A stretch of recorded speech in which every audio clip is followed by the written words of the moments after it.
i dag så skal vi snakke lidt om konflikthåndtering, fordi at overalt, hvor der er interaktion og kommunikation mellem mennesker, der er det uundgåeligt, at der vil opstå nogle konflikter. En konflikt, det er en uenighed mellem to eller flere parter, som simpelthen har sat sig fast. Det kan være forskellige interesser eller forskellige holdninger, som er stødt sammen. Udover at konflikterne de er uundgåelige, så kan de også godt være ret ubehagelige, især hvis de løber løbsk.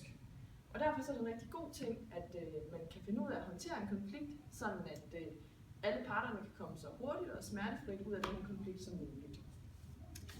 Og nøglen til at forstå, til at håndtere en konflikt, det er simpelthen først og fremmest at forstå konflikten. For hvis man ikke forstår, hvad en konflikt den handler om, så ved man ikke, hvordan man skal håndtere det rigtigt. Så derfor så er det meget vigtigt, at man kigger på omstændighederne for konflikten. Hvem er involveret? Hvad handler det om? Og hvorfor er konflikten overhovedet opstået? Det er ofte også et samspil mellem flere faktorer, som har fået konflikten til at opstå. For eksempel så kan der være nogle kommunikative forhold, som spiller ind. Det kan være, at der er en person, der er kommet til at udtrykke sig i et lidt for aggressivt tonefald, eller har haft et bebrejdende kropssprog. Eller også så kan det være, at man er kommet til at bruge de forkerte ord, sådan at det, man vil sige, er blevet misforstået. Der er måske nogen, der er blevet såret, eller er blevet sure. Det er også derfor meget vigtigt, at man husker lige at se på konflikten fra flere sider, og man skal passe på med at give en person skylden for konflikten alt for hurtigt. Der findes to slags konflikter. Det er den saglige og den personlige konflikt. Og den saglige, det er fx, hvis man sidder i noget gruppearbejde, og man er uenig om, hvordan en opgave skal løses, eller hvordan en fremlæggelse den skal holdes. Og den personlige konflikt, det er den, som er lidt mere ubehagelig. Der er det nemlig de involverede parter, som konflikten den handler om. Og det kan fx være to personer, der har et konkurrenceforhold til hinanden, eller to personer, der måske bare ikke kan lide hinanden.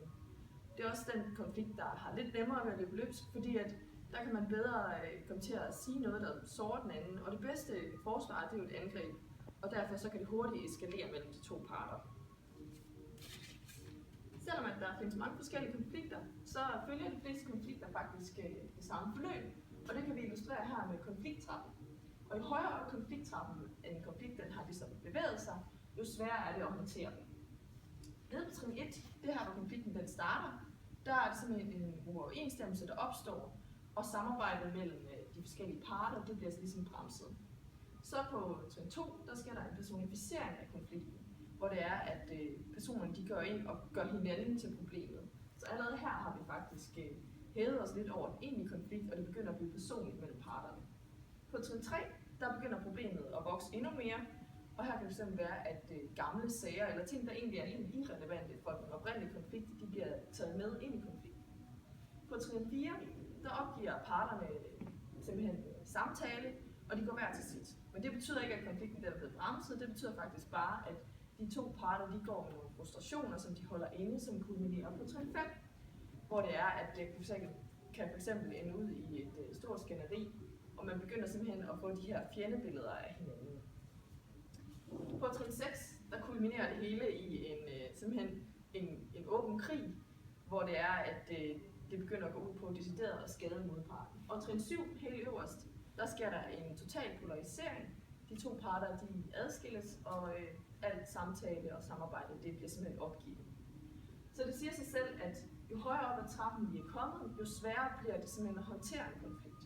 Og derfor så gælder det faktisk også om at forsøge at forebygge en konflikt. Allerede hernede ved trin 1 vil vi faktisk gerne forebygge konflikten, fordi kommer vi op på trin 2, begynder det at blive personligt, og der er det, at man kan begynde at såre hinanden, og nogen kan blive kede af det. Og den bedste måde at forebygge en konflikt, det er jo bare simpelthen at have en god kommunikation, så man ikke får de der misforståelser mellem parterne, hvor det er, at man kommer til at sige noget forkert, eller udtrykke sig på en lidt forkert måde, så der er nogen, der bliver såret. Men for at vende tilbage til min hovedpointe, så er det vigtigste simpelthen, at man forstår konflikten. For det er meget svært at handle og håndtere en konflikt, hvis det er, at man ikke har forstået, hvad det er, det handler om. Det nytter ikke noget, at man behandler en saglig konflikt som en personlig konflikt, eller omvendt. Man er nødt til at forstå, hvad det drejer sig om, hvem er involveret, og hvorfor er konflikten opstået, for at man kan håndtere en konflikt. Så derfor er det meget vigtigt, at man simpelthen forstår